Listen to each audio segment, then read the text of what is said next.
Formula ఈ race అనేది ఈ రాష్ట్రానికే కాదు దేశానికే గొప్ప పేరు తెచ్చేటువంటిది. ప్రపంచంలో కేవలం 4-5 దేశాల్లో మాత్రమే, అమెరికా లాంటి కొన్ని దేశాల్లో మాత్రమే ఈ రేసింగ్ ఉంటుంది. ఎవరు కొడితే వాళ్ళకి ఇవ్వరు. మేము డబ్బులు పెడతాం, మీరు రాండి అంటే కూడా రారు. ఆ పరిస్థితులు, ఆ ప్రభుత్వం యొక్క ఇంట్రెస్టు, దాన్ని బట్టి ఆ ఈవెంట్ వీళ్ళు చేయగలుగుతారా లేదా ఆ ఏర్పాట్లన్నీ చూసిన తర్వాతనే ఇస్తారు. నువ్వు క్రికెట్ కూడా, నేను మహబూబ్నగర్లో క్రికెట్ ఐపీఎల్ రాడేవాడు. స్టేడియం ఉండాలి, దాని తగ్గ సామర్థ్యం ఉండాలి. అట్లాగనే ఈరోజు అలాంటిది కంటిన్యూ చేయకుండా రద్దు చేయడమే చాలా దుర్మార్గం. అది ఇది రాష్ట్రానికే కాదు చెడ్డ పేరు, దేశానికే చెడ్డ పేరు వచ్చే అంశం ఇది. మళ్ళీ దీదే అవినీతి లేనిది అవినీతి జరిగిందని చెప్పి రాద్ధాంతం చేయడం అనేది ఇంకా చాలా తప్పు, పొరపాటు.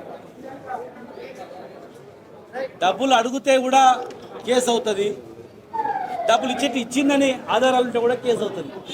అడిగింది లేదు, ఇచ్చింది లేదు, అన్ని ఆన్లైన్ అకౌంట్ ద్వారా ట్రాన్స్ఫర్ అయ్యింది. ఒకవేళ ప్రొసీజర్ ల్యాబ్స్ ఏదైనా ఉంటే దాన్ని ఆ పేపర్లు అన్నీ కూడా గవర్నమెంట్తోనే ఉంటాయి. మంత్రుల దగ్గర ఏ పేపర్ ఉండదు. టోటల్ ఆఫీస్ మొత్తం కూడా ఆఫీస్లోనే ఉంటుంది. ఏ ప్రభుత్వం అన్నా రేపు ఈ ప్రభుత్వం పోయి మళ్ళీ మేము వచ్చినా ఈ ప్రభుత్వంలో చేసినట్టు అన్నీ కూడా గవర్నమెంట్ దగ్గరనే ఉంటాయి. పేపర్లు, కాగితాలు, కంప్యూటర్లు అన్నీ కూడా.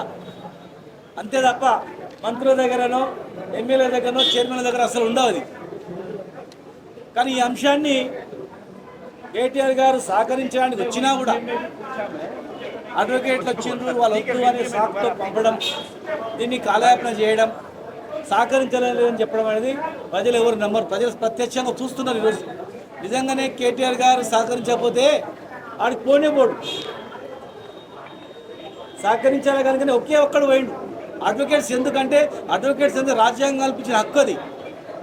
అడ్వకేట్ అంటే ఏమన్నా సంఘ విద్రోహ శక్తుల వాళ్ళు, ఏమన్నా న్యాయకోవితులు, వాళ్ళు న్యాయశాస్త్రం చదివిన వాళ్ళు, న్యాయపరంగా జరుగుతుందా లేదని వాళ్ళ సమస్యలో పోవడానికి రాజ్యాంగం కల్పించిన హక్కు అది.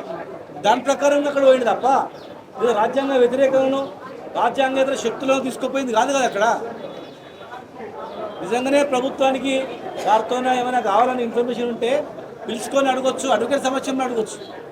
గతంలో అడ్వకేట్లు లేనందుకు గతంలో చాలామంది కూడా చాలా కేసులలో కూడా డిపార్ట్మెంట్ పరంగా చేసేటువంటి తప్పులను చూసి మరి ఒక్కడు పోయినా కూడా ఇంటికి పంపించడం, సహకరించలేదని చెప్పి మళ్ళీ నోటీసులు ఇవ్వాలని, మళ్ళీ రకరకాలుగా వేధించాలని చెప్పడం తప్పది. ప్రజలు ఒక మంచి అవకాశాన్ని కాంగ్రెస్ పార్టీకి ఇచ్చిండ్రు. కాంగ్రెస్ పార్టీని ఎందుకు ఇచ్చిండ్రు, ప్రజలు ఎందుకు ఓటేసిండ్రో అనేది విశ్లేషించుకోవాలి. ఇచ్చిన హామీ నెరవేర్చాలా.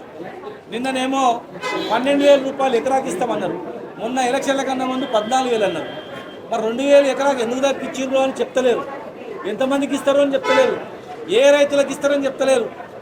మరి పంటకు అంటున్నారు. మరి జామ తోటలకు ఇస్తారా, మామిడి తోటలకు ఇస్తారా, పత్తి చేనులకు ఇస్తారా చెప్తలేరు. ఒకే పంట అంటున్నారు. మరి 9 నెలల నుండే పంట ఉంటుంది, దాని గురించి చెప్తలేరు. క్లారిటీ లేకుండా, వ్యవసాయం మీద దృష్టి పెట్టకుండా, మీ పని అంతా పని మీద దృష్టి పెట్టకుండా ఈ పని ముందరేసుకొని కాలయాపన చేయడం అనేది ఎంతవరకు సమంజసం? సంవత్సరంలో ప్రజలకు అర్థమైంది టీఆర్ఎస్ పార్టీ ఏం చేసింది, ప్రభుత్వం ఏం చేసిందని, మీరు ఏం చేసినని. మరి మీరు చేయాల్సిన పనులని వెనకేసి కేసుల ముందర కేసులు పెట్టి రోజుకు అంశాన్ని తెర మీద తీసుకొచ్చి ప్రజలను తప్పుదో పట్టేయడం అనేది సమంజసం కాదు. ప్రజలకు కూడా అర్థమైంది. కేటీఆర్ గారు ఏ విచారణకైనా సిద్ధమే. మా నాయకుడు కేసీఆర్ గారు కూడా చెప్పిండు, ఎవరు ఆందోళన పడొద్దు, గుంపులు కూడా పోదు, అవసరం లేదు. న్యాయం పైన, చట్టం పైన గౌరవం ఉంది మనకు. వారి చెప్పిన విచారణకు హాజరు కాండి, ఇవ్వండి, వివరణ ఇవ్వండి అని చెప్పిండు. దాని ప్రకారమే శాంతియుతంగానే ఎక్కడ చిన్న గొడవలు కానీ వేరేటువంటి లేవు. ఏ పిలుపు లేదు. పిలుపుందంటే ప్రజల మీద, హామీల పైన పిలుపు తప్ప మరి దీని మీద లేదు. అనవసరంగా రాద్ధాంతం చేయకుండా ఇప్పటికైనా దీన్ని ఫుల్ స్టాప్ పట్టండి. రేపు భవిష్యత్తులో ఎవడైనా ఇండియాకు ఏదైనా స్పోర్ట్స్ ఈవెంట్ చేయాలని రావాలన్నా కూడా భయపడతాడు. అరే వస్తే అనవసరమైనటువంటి కేసులు ఎదుర్కొంటామేమో, ఇండియాకి పోతే లేనిపోని ప్రాబ్లం చేస్తారేమో, అలా ఆ క్రీడలు అయిపోయిన తర్వాత కూడా అక్కడ రాజకీయ కక్షలతో అనవసరంగా మమ్మల్ని లాగుతారేమో ఎందుకు అనేటువంటి చెడ్డ పేరు వచ్చే అవకాశం ఉంది. ఇంకా దాన్ని సరిదిద్దుకోవడానికి అవకాశం ఉంది. కనుక మీకు కావాల్సినటువంటి సమాచారం ఉంది, మీ దగ్గరనే పేపర్లు మీ దగ్గరనే ఉన్నాయి, అన్నీ మీ దగ్గరనే ఉన్నాయి. ఇవన్నీ బంద్ చేసి రైతుల మీద దృష్టి పెట్టండి, రైతు భరోసా మీద దృష్టి పెట్టండి. 42% ఇస్తానన్నటువంటి స్థానిక సంస్థలలో రిజర్వేషన్ పైన దృష్టి పెట్టండి.